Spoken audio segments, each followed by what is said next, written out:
Boa noite, senhoras e senhores. A partir de agora você está na companhia de Edson Castro, seu melhor amigo na internet. E hoje eu estou aqui na companhia de Nicole Sierra, musicista, cantora, a qual a gente já reagiu aqui nesse canal. A gente reagiu ao seu vídeo de namoro de corte há um tempo atrás. Por favor, do namoro de corte. E aparentemente esse é o motivo pelo qual as pessoas podem me crucificar aqui na internet, né? Eu adoro esse negócio de crente, né? Crucificando outros na internet. Tão bonito. E aí resolvi chamar a Nicole pra vir aqui conversar com a gente. Eu quero começar perguntando pra você, Ni, uma coisa que acho que é uma coisa que eu tenho reagido aqui no canal, tenho conversado com a galera, muita gente falou pra eu trazer alguém que entendesse disso pra conversar. Nicole, eu queria saber de você, qual que é a diferença principal do que seria um namoro tradicional, um namoro que não segue as regras da Bíblia, para um namoro cristão? O que você acha que é a principal diferença aí? O que acaba entrando em jogo e que muda? Eu acredito que um namoro... Vou começar pelo namoro cristão, que é algo que eu sempre vivi, né? Eu namorei 3 vezes, né, durante a minha vida. E assim, em todos esses namoros eu namorei pessoas da igreja, né? Pessoas cristãs também. E a principal diferença ali é como a gente... Primeiro, a gente enxerga um ao outro, né, porque a gente vai se enxergar a partir da perspectiva bíblica. Então, assim, a primeira coisa que a gente tem que colocar ali o ponto é a questão da cosmovisão. A cosmovisão é a forma como você se enxerga dentro ali, né, do mundo. Então, se você tiver uma religião, isso vai impactar. A forma como você foi criado, ela vai impactar a sua cosmovisão do mundo. E quando a gente fala sobre relacionamento, isso também impacta a forma como eu enxergo o outro, né? E dentro de um relacionamento cristão, você vai encontrar uma cosmovisão cristã sobre quem é o outro e de que forma eu vou me relacionar com o outro. Eu acredito que a nossa sociedade, ela tem princípios e valores cristãos ali muito bem estabelecidos também. Porém, a gente, né, enquanto a gente é cristão, a gente acaba estando muito mais em contato com o que realmente Deus espera que a gente faça em relação ao outro. Então, por exemplo, eu acredito que no relacionamento cristão, a gente tem a questão da espera por um casamento para poder ter uma relação sexual. Por quê? Porque se entende a partir da perspectiva bíblica que a partir do momento que existe a relação sexual, a pessoa já está casada. E isso ali, se a gente pegar no hebraico, lá no comecinho, né, da criação. Aí, isso aqui acho que é o primeiro ponto. Todo mundo fala assim, crente não transa. A gente vai falar bem... Pode falar? Pode, fica à vontade. Se falar alguma coisa mais absurda que eu nunca tinha falado nesse canal, você ganha um troféu. Então tá bom, então tá de boa.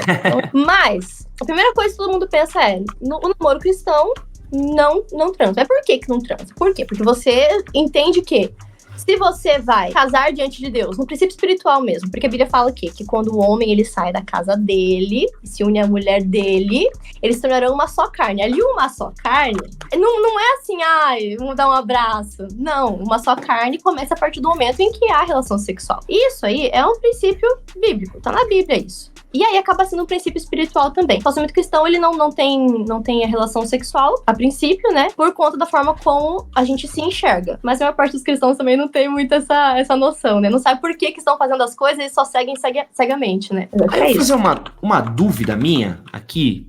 Permita-me se for uma ignorância, tá? Vamos supor que eu tenha feito o ato com uma garota que eu namoro dentro de um relacionamento cristão. E aí a gente seguir um relacionamento e casamos. Anula? Tem perdão? Como é que fica essa conta no fim do dia? Cara, eu acho que depende muito ali da forma como você vai se portar em relação a isso. Por exemplo, já conheci casais que, faltando um mês pro casamento, eram de famílias assim, super religiosas, super tradicionais. Aí, faltando um mês pro casamento, fizeram, e aí o pai queria cancelar o casamento. Mentira! Só porque queimou a largada? Mas aí é uma questão assim, foi errado no sentido de, né, você tem que assumir as suas coisas ali, né, mas nesse sentido, e aí no caso a menina, ela engravidou, tal, uma amiga minha, ela engravidou, hoje o filho já tem uns 12, 13 anos, e aí o pai queria que não, vai separar, não vai casar, não faz sentido nenhum, porque, já estão casados ali diante de Deus e casados diante dos homens. Agora a questão que você perguntou é, por exemplo, se a questão não é que anula, né? Vai anular o pecado a partir do momento que você pede perdão pra Deus e pede perdão pra pessoa que tá ali junto com você. Eu já vi casais, cara, tem uma menina, ela e o namorado dela moraram juntos durante, eu acho que 1 ano, fazia uns 4 anos que eles namoravam e eles não eram cristãos. Aí, cara, eu fico pensando, eles casaram não, eles foram morar juntos, e aí, durante esse primeiro ano que eles estavam namorando, ela se converteu. Ele começou a ir na igreja ali um pouquinho junto com ela, mas ela se converteu. E aí ninguém falou pra ela que isso era uma coisa que os cristãos faziam, de não ter relacionamento e tudo mais, mas ela, tipo, sei lá, ela começou a sentir incômodo. E aí, cara, eles continuaram morando juntos. No começo ele não entendeu muito bem a situação e tal, mas foi passando o tempo, ele também teve aquela mesma revelação ali. E aí eles ficaram morando juntos ali, acho que mais uns 6 meses. Mas, né, continua acontecendo, porque a partir do momento que você tá vivendo uma relação sexual dentro do seu namoro, né, enfim, vai continuar acontecendo, é muito difícil você abdicar disso. E daí, eles acho que separaram, assim, de casa durante uns 2 meses e depois se casaram de novo. Por quê? Porque era uma questão que eles tinham. Mas eu fico pensando, cara, você ficar 6 meses ali morando junto com a pessoa e, tipo, você já tinha uma rotina e aí isso ser cortado, eu falo Eles assim, não estavam esperando, aí eles se converteram e aí eles resolveram esperar depois de não ter esperado. Sim, e é muito Cara, assim, é umas coisas que assim, do ponto de vista humano, você fala assim, cara, é loucura, entendeu? Mas é uma convicção que eles tinham, e a gente acredita que o que é ligado na terra é ligado no céu. Então, se você se casa, né, ali no civil, você, tecnicamente, está casado perante a sociedade. Por conta disso, o ato, ele acaba sendo legítimo, né, diante de Deus. Porque se for fora, a gente já entra em pecado de fornicação, que é quando você usa do corpo da outra pessoa apenas para obter prazer e sem respeitar, de fato, né, o momento. Dentro do relacionamento, pode beijo, pode abraço, pode carícia, só não pode o ato em si, certo? É que assim, existem vários níveis, né? Existem níveis de intimidade que se conquista. Por exemplo, o sexo, ele não é apenas penetração. Então tem muito casal, muitas vezes, que é cristão, e aí fala assim, ai, tá bom, a gente só não vai pros finalmente ali, só não vai pros finalmente, mas faz de tudo, entendeu? E aí, isso acaba também sendo ali uma transgressão, por quê? A partir do momento que você toma o corpo da outra pessoa como se ele já fosse seu, como se você pudesse fazer aquilo que você quer com aquela pessoa, você já está desrespeitando ela, né? Jesus mesmo, ele falava, né, que a pessoa que olha para a mulher do próximo como, né, com um olhar de cobiça, já está pecando, entendeu? Por quê? A gente precisa levar a questão do pecado, do desrespeito, o pecado do desrespeito mesmo, com um olhar muito mais acima. Por isso que Jesus, ele não fala, assim, de outras coisas, né? Então, tem muita gente que fala sobre o pecado diante de uma esfera, assim, Deus vai te julgar. Não, Jesus, ele coloca aqui como um sinal de desrespeito, né? Você cobiçar a mulher do teu irmão, você deseja uma mulher, então você já fez ali o ato com ela. Então, imagina a pessoa que, sabe, só não teve penetração, mas de resto ali já teve de tudo. É tão desrespeitoso quanto, entendeu? Então, eu acho que tem que haver muito equilíbrio, sabe? Tem que haver muito equilíbrio, e por isso que eu falo que tem que se saber muito bem o que você quer com o relacionamento. Uma coisa que a gente sempre fala, e até um ponto polêmico, inclusive para mim, é que crente não demora muito pra casar. E aí o povo sempre fala, é por conta disso. Também, eu acho que tem esse ponto aí, né? Tem adolescente aí casando com 15, 16 anos e achando o máximo. E eu fico assim, não, gente, eu jamais vou romantizar um negócio desse. Eu fico assim, mas teve um que casou e foi uma benção. Tá bom, mas eu não vou romantizar isso aí não, pelo amor de Deus. Eu acho isso aí coisa lá do século passado, não é pra acontecer agora. A gente tem que... O cristão não demora muito pra casar justamente por conta dessa questão de, cara, quanto mais tempo você passa namorando, mais difícil fica.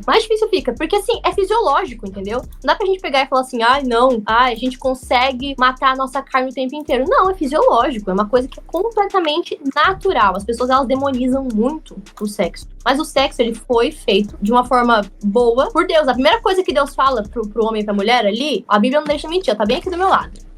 Gênesis 1, sejam férteis, façam sexo. A primeira ordem de Deus pros homens façam sexo. Então, se não fosse bom, não era pra fazer, entendeu? E é fisiológico. Então, acho que é essa a questão. Como é que é hoje, Ni, essa questão de aconselhamento pros jovens? Como é que é esse acolhimento dentro dos grupos de jovens da igreja? Como é que são as conversas que rolam em quesito do namoro cristão hoje? Cara, eu te falar, acho que depende muito da igreja. Existem igrejas que são muito mais abertas a falar de relacionamento e até a falar sobre essa parte sexual, porque todo mundo ignora muito a sexualidade do jovem e coloca como se ele fosse burro, conforme coloca como se ele não fosse querer saber mais. É uma coisa que é muito tabu falar. Na minha igreja, eu posso falar porque eu sou de uma comunidade bem pequena, mas eu acredito assim que a minha igreja é uma igreja muito madura, né, em relação a isso. Então, por exemplo, já chegou jovens que sei lá, que estavam morando juntos, e aí, tipo assim, cara, você não vai acolher a pessoa? Você tem que entender, sabe, se colocar no lugar da pessoa e falar assim, cara, essa pessoa veio de um outro contexto, de uma outra cosmovisão. Eu acredito, assim, que uma estratégia que funciona muito bem em igrejas, e eu acho que é algo que falta muito, é a questão de pequenos grupos, de células, de pessoas que sejam realmente maduras, né? Com líderes que sejam realmente maduros. Porque senão, a pessoa chega e precisa falar assim, nossa, eu tô lidando com um pecado de, sei lá, tô assistindo muita pornografia e isso tá se tornando algo insustentável pra mim. Isso é um ponto que acontece com muitos jovens, entendeu? Com homens, com mulheres, enfim, com meninas. Muitas vezes acontece muito cedo.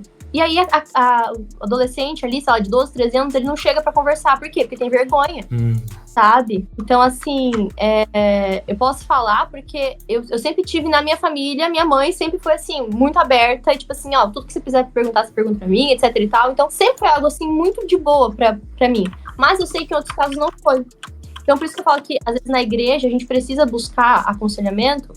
E, tipo, enquanto igreja, não sei quantas pessoas aqui realmente são de igreja, mas se você tá ali em liderança, em coisas assim, cara, é seu dever você se preparar pra isso. E não olhar com olhos de julgamento, porque, às vezes, o seu pecado ele só vai ser diferente, entendeu? E aí você precisa saber como lidar com essa pessoa que vai chegar até você. A questão sexual, ela mexe muito com o teu corpo, entendeu? Causa muitas marcas. Isso eu falo, só sobre um relacionamento ali, heterossexual e tudo mais. Mas, cara, qualquer tipo de relacionamento, qualquer tipo de relação sexual que você vai ter ali, vai te marcar de alguma forma. E você vai lidar, por quê? Porque é o teu corpo, é a tua imagem, é a sua parte carnal ali que tá em jogo, que também é importante. As pessoas acham que não é, mas e precisa ter esse aconselhamento. Então, eu acredito que hoje as igrejas, elas estão melhorando um pouquinho mais, mas ainda tem um caminho muito longo a ser percorrido, pra ser bem sincera. E aí, uma última questão aqui, é uma questão mais de uma coisa que eu já conversei aqui, já troquei ideia com a galera, que é a questão das escapadas no namoro cristão, né? Eu até já contei, né? Eu tive um relacionamento com uma garota que ela era filha de um pastor, ela não era mais cristã, né? Ela tinha se afastado da igreja, e aí a gente tava conversando e tal, e aí em determinado momento ela falou pra mim, eu até determinado momento não fazia tal coisa, mas fazia todo o resto. Ela falou assim, qual o resto? Ela, todo o resto. Aí eu falo, uau, e você se considerava virgem? Ela, sim. Eu falo, conceito muito, muito relativo, né, do que é e do que não é, né? Isso ainda existe, Nicole? Putz, muito, cara. É por isso que a gente fala, tipo assim, cara, pra não demorar muito pra casar, por exemplo, por isso que eu sou da seguinte opinião. Adolescente não namora pelo motivo de ele vai poder casar e sustentar os BOs dele? Não. Então, se ele não pode casar, não tem idade pra sustentar os BOs dele, ele não tem idade pra ser um com outra pessoa. E aí entra muito essa questão. Não vai demorar pra casar, por quê? Quanto mais você demora, quanto mais você tem contato com a pessoa que você realmente ama e você quer ser um com aquela pessoa, mais chance você vai ter ali de dar uma escapada. E é muito sério, assim, porque é coisas bem pequenas, entendeu? E acontece muito, tipo, tá todo mundo sujeito, entendeu? Esse tipo de coisa. Tá todo mundo sujeito. Mas sim, acontece muito mesmo. Eu não sei se você lembra que teve uma moda na gringa uma época que era o humping. Você já ouviu falar nisso? Não. Cara, isso aqui é um bagulho de maluco, assim. Mas era o quê? O casal ia pra uma cama, a garota ficava em cima do rapaz, só que como eles não podiam fazer de livre e espontânea vontade, eles chamavam um amigo pra ficar pulando na cama, pra que o casal ficasse roçando enquanto o amigo ficava pulando. E eu juro que eu não inventei nada disso. Eu juro que eu li uma matéria sobre isso, que foi uma coisa que me deixou, tipo... Porque é um pouco dessas manobras, né, que a gente faz pra enganar Deus, né? Que parece que Deus vai estar com uma listinha aqui, né? Fala assim, ó... não foi ele que quis, né? Foi a pessoa que pulou na cama, logo aí, por isso aqui, tudo bem o Pedro ter ficado animado aqui com isso, né? Não, essa aí, acho que essa foi uma das piores que eu vi. Desculpa, Nicole. Mas assim, tipo... por exemplo, eu não fiz... não teve penetração, mas, tipo assim, teve sexo oral. Pô, cara, você não é mais virgem, você não é virgem, não é que nem a China, entendeu? Por isso que fala, tem a diferença da virgindade, da castidade, da santidade, pra pureza, entendeu? Porque, por exemplo, eu posso, às vezes, tipo, também ter um relacionamento super bom ali com o meu namorado e tal, mas a minha cabeça é totalmente, assim, de maluco. Talvez, sei lá, eu não faço com o meu namorado, mas eu sou viciada em pornografia, entendeu? Tipo, não tem uma mente que é realmente o meu desejo do relacionamento cristão, tipo, ideal ali, é glorificar o Senhor através de qualquer fase do seu relacionamento. Por quê? Porque isso é o desejo de qualquer cristão que tem que ser saudável, entendeu? Mas, cara, se eu tipo, tô deixando isso de lado aí, eu tô sujeita a muita coisa. Isso que eu falo, tem muito cristão que não entende nada do próprio Cristo e aí, às vezes, dissemina umas coisas nada a ver, entendeu? Um negócio que eu falo assim, cara, olha, não é bem por aí. Mas enfim. Nick, obrigado de novo pelo seu tempo. Muito obrigado por ter conversado com a gente. Aprendi muito com você. Uma boa noite pra todos vocês. O pai ama vocês. Tchau. Tchau, tchau, gente.